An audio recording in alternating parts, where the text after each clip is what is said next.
Hello everyone, welcome back to the Plunder Den. In this week's episode, we're going to construct a fortification. So we're going to do some temporary fortifications, or what they call a Chevaux de Frise, which is kind of a temporary spiked barrier, sometimes made with swords or knives or spears, or in this case, I'm making it with timbers.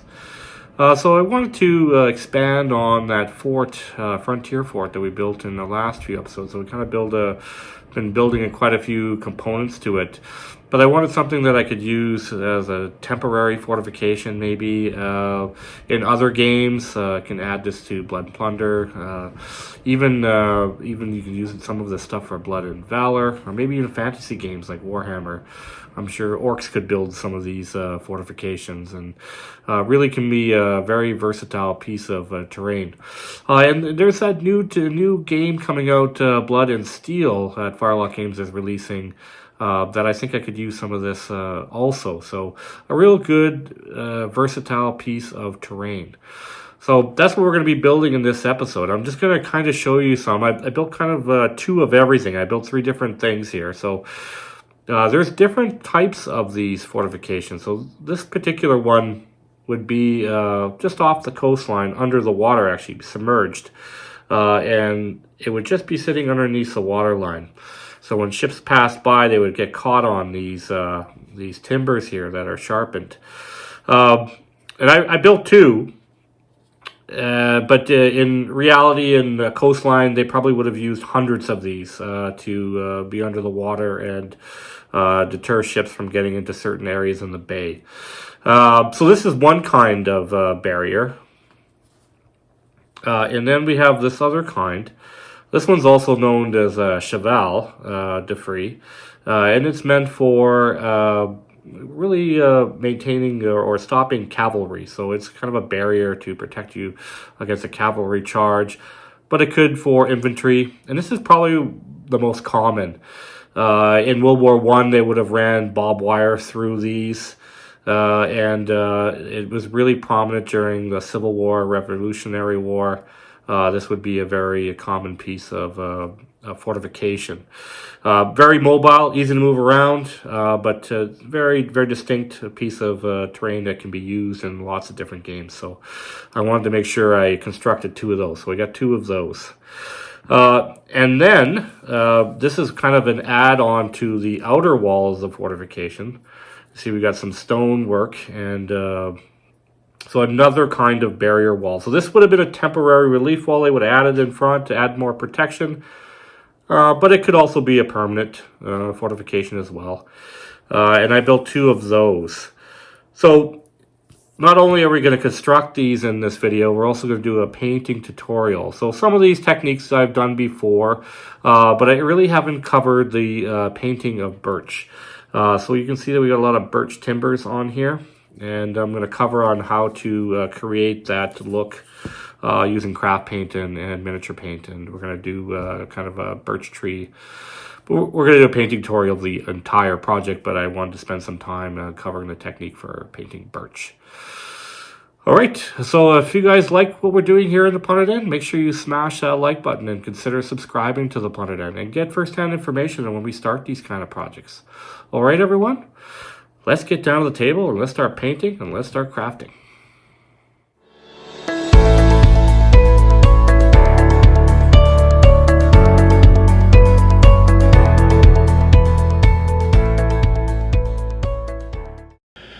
Okay, so I started off with assorted dowels, cut them all pretty well in the same shape, kind of at a center dowel, which is a little bit larger than the outer spikes. And this is for the Chevaux de Frise, the horse, the cavalry barrier, essentially. And I've showed this in other videos, but I kind of just use a X-Acto knife or my hobby knife, and I trim off the ends and make them into a sharp point. And then I go back and I trim some of the sides, and that's kind of important to kind of shave it off a little bit, just to give it a more of a timber feel opposed to looking like a dowel. I spent a lot of time in each individual dowel here. So I'm just showing you right here. So obviously, it's probably not the most safest thing to do. So I suggest maybe wearing gloves. I didn't cut myself, but just a safety tip there. This is probably not a good way to do it. You can easily cut yourself, but I'm always just super careful, and I try not to cut myself when there. I haven't so far, but I suggest wearing a safety glove for that particular step. All right, so then moving on to popsicle sticks. Again, you've seen me do this before, just texturalizing the top. Popsicle sticks don't have a good texture to them. They're just smooth, so I use that hobby knife and I just score it and give it a good, like a timber look. I know I'm trying to show you in the camera and it's kind of blurry, but like I said, I've showed you this in other videos. This is going to be the outside of the berry that we're going to be putting into the water. It's kind of like a box, so that's why I'm using those popsicle sticks. And that's also, those are barbecue skewers, which already have a pointy end on them. So for some of the smaller spikes that I'm going to put on the wall, I figured I'll just use some of those barbecue skewers. And then I'm showing you some longer dowels. And this is for that like retainer wall that I was showing in the intro there. So I kind of went and measured it. This is that Frontier Fort wall. And I kind of wanted to have it measured out where the cannon openings are so I can not have sharp pointy dowels there. And I just showed you I used tin foil to texturalize it. So when you put all those pointy dowels on one side, of course it's going to be front heavy and it's going to tip over. And so how to counteract that? I originally contemplated putting washers or some kind of bolt or something and put it into the foam on the bottom. But I figured it'd be easier just to actually add stones. Since I'm going to add stones anyways, mostly foam stones, why not put some real stones in there? And it actually counteracted that. So when I built these Chevaux de Frise, I used the glue gun to get started. So it made it a little easier to put the rest of the pieces on with just tacky glue. So I wanted those two ends to be completed first. So I used the hot glue. Now, for time constraints, for this build, I used a lot of the hot glue, but I suggest only just starting it off with that to get it going. And then use your white tacky glue to put it together. You get a better bond with the white tacky glue than you will with the hot glue, especially when you're only doing a little surface on a dowel. So these are the Chevaux de Frise. They're the ones in the water, and they're kind of it's kind of just like a box, and they filled it with stones, and they put spikes in it, those timbers in it. Kind of an interesting fact, they used timbers that they would have used on a mast on a ship to put it in there. So they didn't make too many of these in history because there was actually a shortage of large trees back then, if you can believe it, for most of them were being used for ships. So these weren't readily used, but when they did, they built hundreds of these to deflect ships on certain shorelines. So I'm just showing you I completed the box. I glued it all together, and really I just staggered it similar to the blockhouse build. And then I'm just showing you the dowels in there. I'm just trying to measure it up, make sure everything fits in there. Of course, I'm going to put all the foam stones over top. All right, so this is after I've constructed both of the boxes here. I've done both the Chevaux de Frise here and the outer retainer walls. And I'm just kind of showing you that I've completed all these. Now, the only thing about the retainer walls and the boxes, I haven't put any of the styrofoam, the foam stones on them yet, essentially. And that's what I'm about to build. So I'm just showing you that I plan on filling that and doing the bottom. So then I just got some more insulation foam, and kind of to that Frontier home, I just kind of made random shapes. I just got my box cutter out, didn't make it too accurate, and just cut out chunks. And then so what I'm going to plan on putting in the coffee tin and shake them up and get them a good stone texture to it. And I'm going to create my stones. So here's the coffee tin right here. And I'm just going to stick those all in there. Shake it. I shook it for about 5 or 6 minutes. Give it a good shake it around, and then it smooths the edges and gives you a stone feel. So this is after I pulled them all out, and I can see I've already glued them all on the bottom already. So this gives me that full stone look I wanted, but I got my real stones on top to counteract the tipping. So they stand up nice. This worked out good. And I'm just showing you, I'm repeating that step on the other retainer wall there. So this is after I glued them all on both of them. Just showing you one more look through it. It looks like I have just a little bit left on that one corner there, but I think you guys get the point of what we're trying to do here. Okay, so this is for the inner boxes. Now, I can't glue them in right away. Come to the realization I'm going to have to paint this all first. And I plan on individually painting those stones on the plate there. And get it to a certain step so I can put them in the box and then paint them up. So I'm just showing you all the different pieces. After we've done all the foam bricks and everything, this is kind of a completed, pretty well crafting stage, except for the boxes where we're going to put these stones in here. But we're going to have to do some painting first before we're able to get those in there. All right, so we're going to move on to paint. So we're going to start with our multi-surface black craft paint, full car craft paint, as usual. And I'm going to cover everything. And I'm going to individually paint all those little bricks. I know that's kind of tedious, but it's the best way to do this. I didn't want to glue them all in there and then try to, maneuver a paintbrush and try to get everything in there and not have any pink exposed. So it's best just to paint it all first and then glue it together later. So then I move to real brown, just putting my standard base colors in. Just going to briefly show you this. Again, this is something I've covered in several videos. This is pretty well how I prime everything. Okay, so now we're going to start that birch bark technique. So those are the dowels that I plan on putting into those crates. And you can see that I've left some of the dowels on these retaining walls black. And that's because we're going to apply the paint differently to these dowels. I did the same thing on these Chevaux de Frise too as well. I left a few of them black.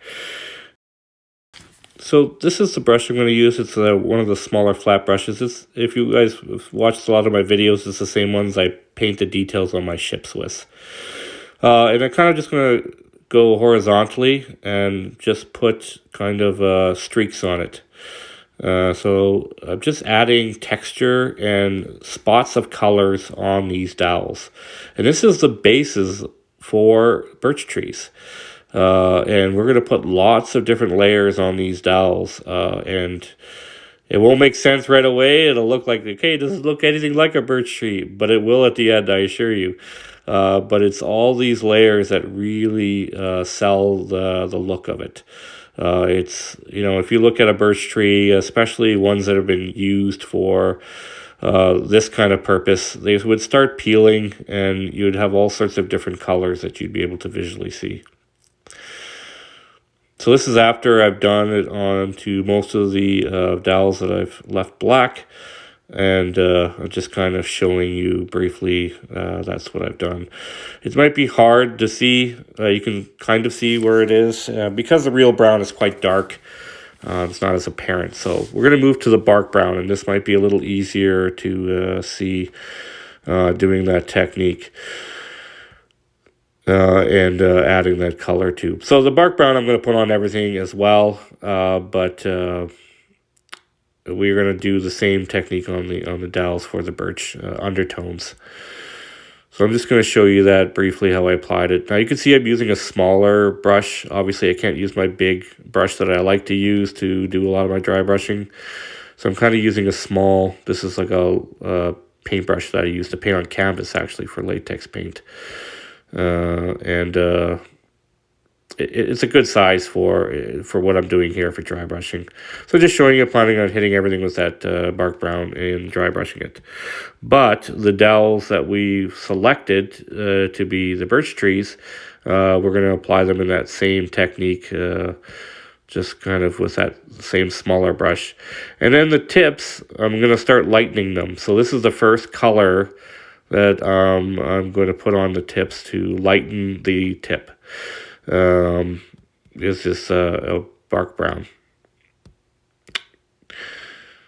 So don't worry about it being sloppy all over the place. That's fine. And if you leave some globs on there, great. It's going to leave look like bark texture to it. So then I'm going to move to Pueblo. Again, another undertone that I use in a lot of my projects. And yeah, we're going to do the same birch technique with the Pueblo as well. And hit all those ones that we chose. So you can do all of them birch trees if you wanted. You know, it's really up to you guys what you would like to do. I contemplated doing them all this way, but I figured I would do alternate ones. I thought maybe if they cut the forest around wherever they were building this fortification, there would be all sorts of different trees to pick from. And they would just pick whatever was readily available to build the fortification with. So then we're going to do a real brown and yellow ochre mixture. And this is, again, for the tips. This is similar to the fortification paint tutorial. And I'm just going to touch all the tips of everything and lighten the pointy edges on all the dowels. So you can see, just a note about the Pueblo, I didn't show all the dry brushing. You can see that all the color has been added to all the pieces. And you can see it's got a bit of an orange color to it. But we're going to cover it with several other colors, and that's just kind of add diversity and different layers underneath. So then we're going to go to the camel. And this is kind of the first color that I use for the stonework, and I'm going to add to the tips of the dowels again. So another layer of color we're going to add to the end of those tips. And then, of course, camel is the first color I use to start changing the colors of my stones. So there's quite a bit of stonework here to paint. And then, yes, we are going to do, again, the same technique on those birch barks and add that color as well. As you can see, I haven't been talking about the bricks on the side. I didn't want to bore you and show you all the painting of the individual bricks. But as I was going through this whole process, I was painting them as well. So I just told you, just showing you that I added that camel to that as well. So now I'm kind of ready I put enough colors, I feel, on those stones that I felt I could glue them into the crates now. I just wanted to have a good layer. They look like stones already, so and I kind of made some bigger ones on the bottom to fill the bottom up quickly, and then I glued up all the smaller ones on top. So each individual one, I added a little bit of that tacky glue and glued it in a certain way, and just kind of built my way up. I did glue those dowels in place as well, and so they're nicely evenly spread apart. All right, so now I'm going to go to the desert yellow, skeleton bone, necrotic flesh, and mummy robe. Those are my standard stone colors. And then we're going to mix the stone, and then that skeleton horde. Then I'm going to add a little contrast to the end, dirtying up those stones afterwards.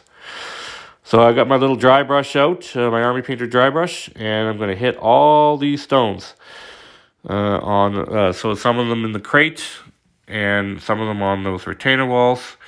And then I was just showing you the skeleton bone and the mummy robe I'm going to add to the tips of all the dowels to lighten them up further. So I'm not going to show you all these paint steps. I'm just pointing out what I'm painting and what colors I'm going to use. If you're interested in seeing the stonework, I've done it in several other of my painting tutorials. It's, like the bridge or the Tudor style building if you want to see me apply the paint. All right, so now we're going to move to Necromancer Cloak, Ash Gray, Matte White, and Matte Black.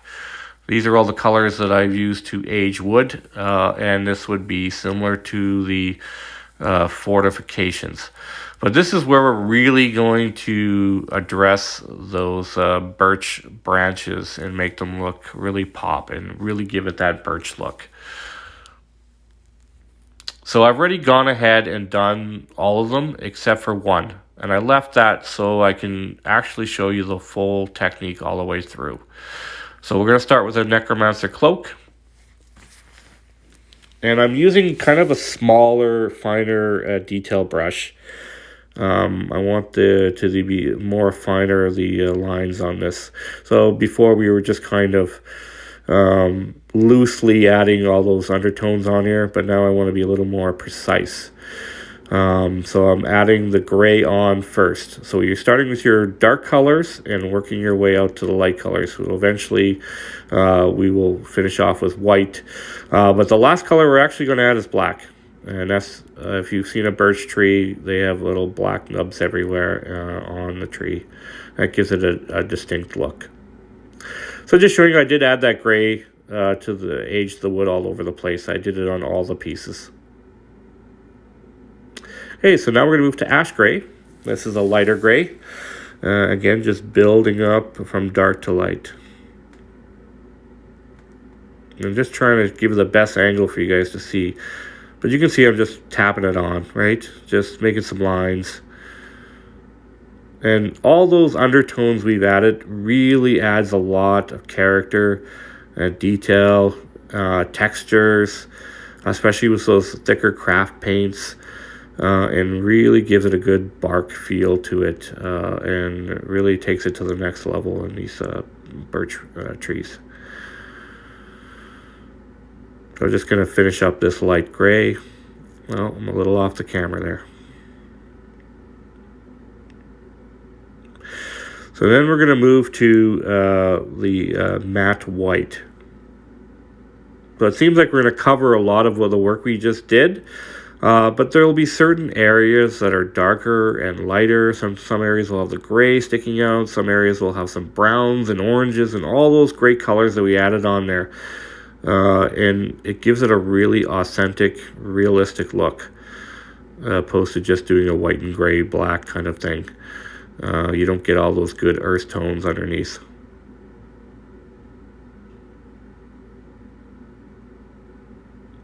So I figured this would be worth spending some time on, showing you how do I do birch trees. I've done this on masts on ships, actually, on a few native ships, and I've had some requests to ask how I managed to paint that birch look. So I figured this would be something that I should add to this video.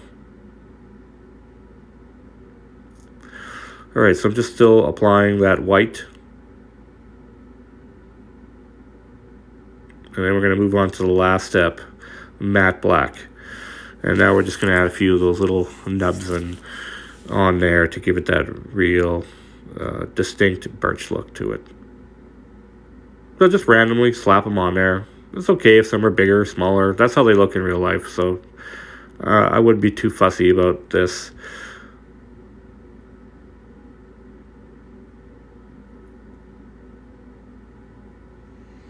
There we go. We are all done. Now we're going to move on to some plant life. So some army green, some commando green, and military shader. Those are the standard colors I use for the bases. And I'm going to do some on the top stones, some growth there around the bottoms of these, all around the base of these retaining walls.